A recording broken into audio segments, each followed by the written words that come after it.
This is the Wait For It podcast. Hey everyone, welcome back to the Wait For It podcast. I am your co-host Phil Barrera, aka Phil the Filipino. And I'm your other co-host, Mr. Eric Almighty. And for this special bonus episode, we are going to be talking about StingrayCon, which is a convention here in Florida at Atlantic Coast High School. And it's a celebration of nerd culture that occurs annually here in our hometown.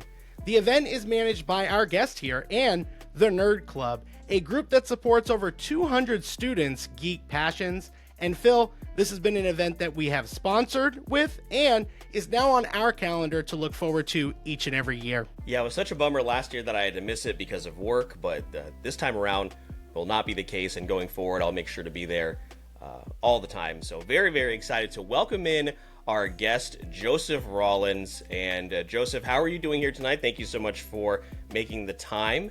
And how are you this evening? I'm doing great. It's, crunch time for StingrayCon. So every single day, it's just a hustle. I bet 8 hours a day of, posting, social media managing, answering questions. But first out the gate, thank you guys so much for sponsoring the con. Without sponsors like you guys, it makes it so much harder to get things going, and it really helps us to get trophies in. We were able to stock 20 Gundam models for Awesomus Prime and Kwai Kunai to help out with this year. But yeah, I'm tired but excited. I think that's kind of the theme for right now. Yeah, Eric, we know all about that con prep, and it is the days leading up to it, days, weeks, even months can be incredibly stressful. So we certainly understand. And obviously, the community here in Jacksonville appreciates what you and your team is doing. So to kind of kick things off, we want to ask you kind of right off the bat, Eric, we've had a opportunity to partner with other schools who have done things that are similar to what StingrayCon does. So I just want to ask Joseph, what has been the inspiration behind StingrayCon? How did this all start?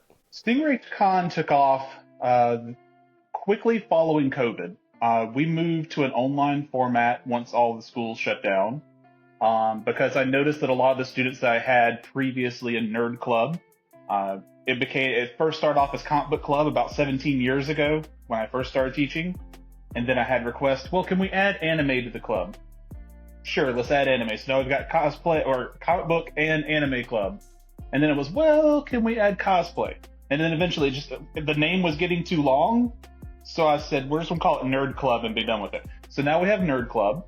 COVID hit, and a lot of the students that I was working with already tend to be loners in Nerd Club.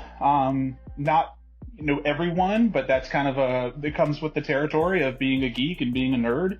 And it was really tough on them, I noticed, throughout that period of time being away from school. And so I developed an online community that was across the entire Duval County Public Schools district, in which we would get together and we would meet up go to like Supa once we were able to get out, masked up and get ramen and eat together and go to the movies together. We would rent out entire theaters so that the group could go.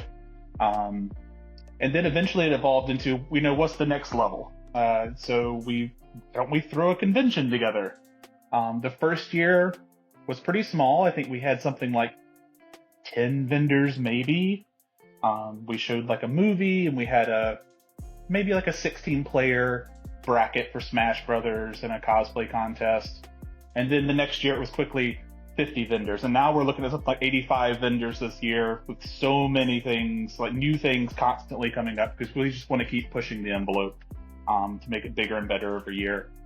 But I think that was what we wanted to do was, first off, get us a good fundraiser for the Nerd Club, because we had big dreams of having a cosplay workshop.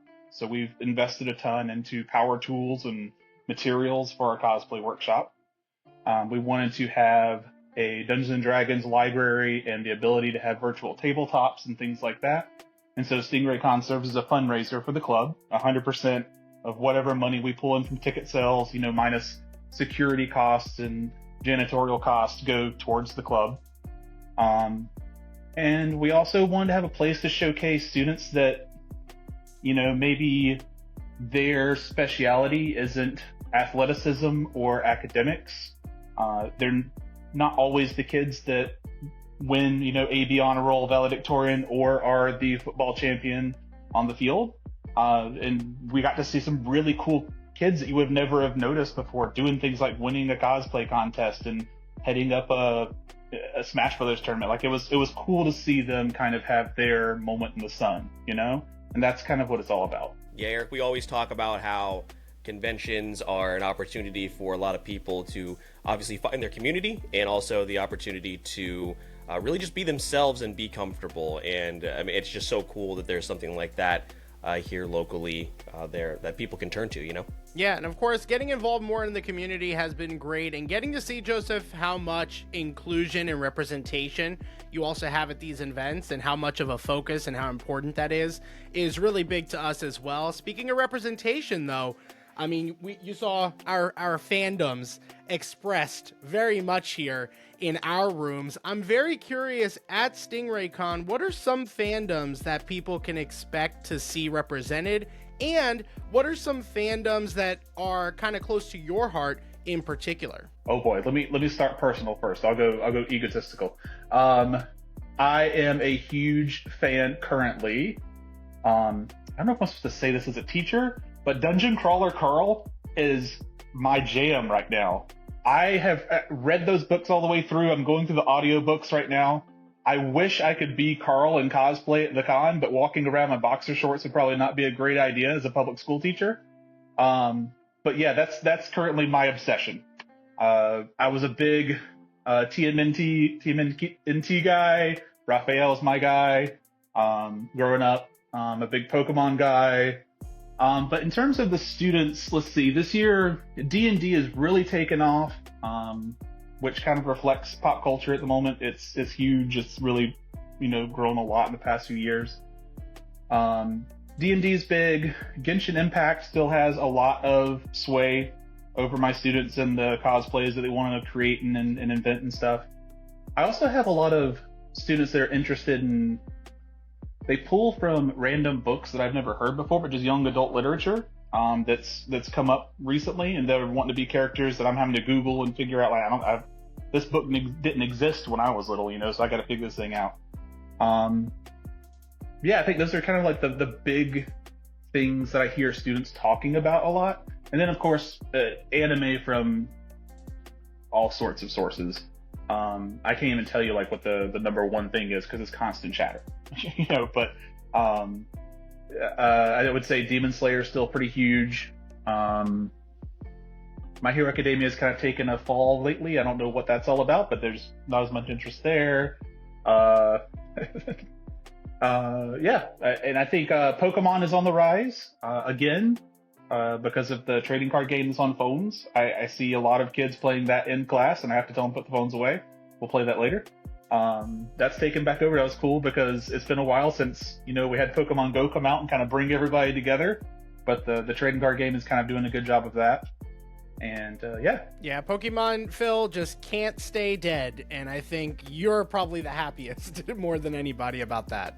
It's fantastic, and when I can actually get my hands on a physical pack of cards to purchase in a store, it's a great day, but that is very few and far between.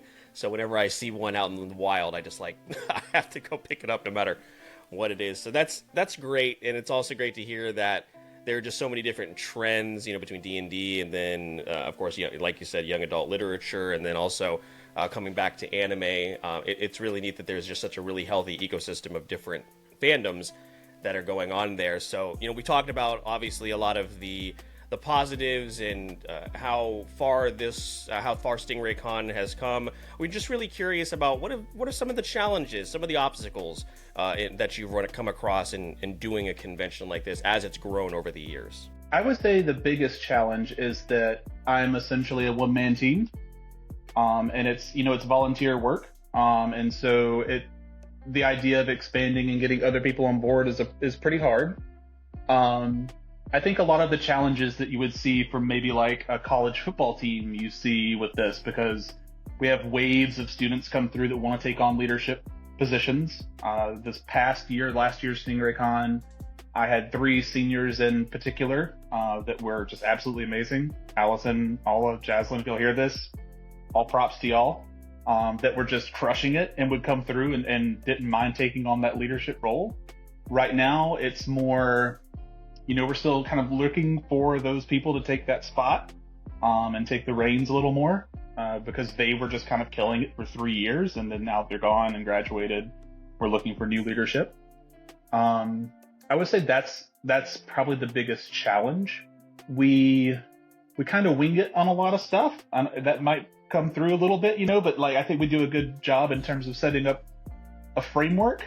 I often get lots of questions about specifics, and so I can tell that some cons probably give a lot more information than we do in terms of particulars. Is it okay if we bring this backboard that's 9.5 feet tall, or is that too tall? I'm guys, bring it on. Let's do it. Let's do it big. Whatever you're thinking, just let me know and let's do it. We're very blessed in a lot of ways by having the space that we have. So we don't have to pay for a venue. The school covers that. The school covers the insurance. And so we're able to, in terms of tickets and vendor setups, vendor fees are only $20 to help us cover security for the day and the janitorial stuff. And so pretty much all of the proceeds we have goes right back to the kids, which is really cool. Yeah, absolutely. And I think that's really great that it's really affordable as well, which is going to be great for families. I mean, I know this year we introduced, you guys introduced a family kind of pack, which was really awesome. And I think that there's nowhere to go but up.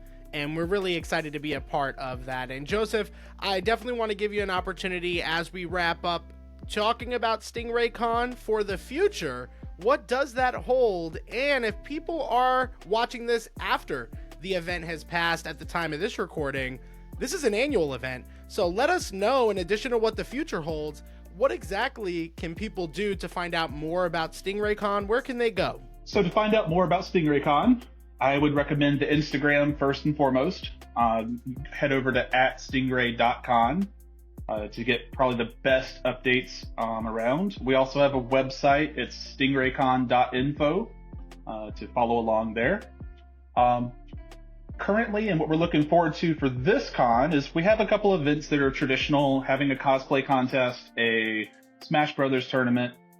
This year we're adding a few things. We've got a group coming in from Brunswick that's going to have a gladiator arena with boffer swords and spears to have a little bit of combat with foam weapons.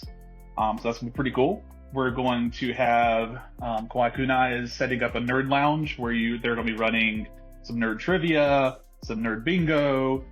We've got some Gundams to put together, models to put together. So that's real cool. We've got students that are running a Dungeons and Dragons den of one-shots that people can sign up for, so that we can take up to 6 players at each table. And these students have been working hard to come up with a time-bound little campaign for the convention itself. And I think moving into the future, what we'd like to do is refocus in on classes. We have perfect space at a school in terms of putting together new classrooms for educational pieces. And I'd like to refocus a little bit on that and potentially expand the con a little bit later in the day, or even move into a 2-day event. That is amazing. Joseph, thank you so much for taking the time, first and foremost, to do this with us. Obviously, you've had a long day. We've all had a long day, I'm sure, between 9 to 5s. So the fact that you're doing that on top of setting up and organizing a convention, hats off to you. I definitely would be remiss not to mention everything you need to know about StingrayCon is also going to be in the show notes of this episode. But the event is open to the public. You can support your local artists and vendors, cosplay as your favorite characters, join a workshop, play some games, just to name a few of the things that you can expect to do at StingrayCon. Most importantly, the proceeds are going to the Nerd Club's general fund. So make sure to come on out, support this great local event. There are so many reasons to make this. So mark your calendars, jot it down, get your tickets now, and then all you have to do is wait for it.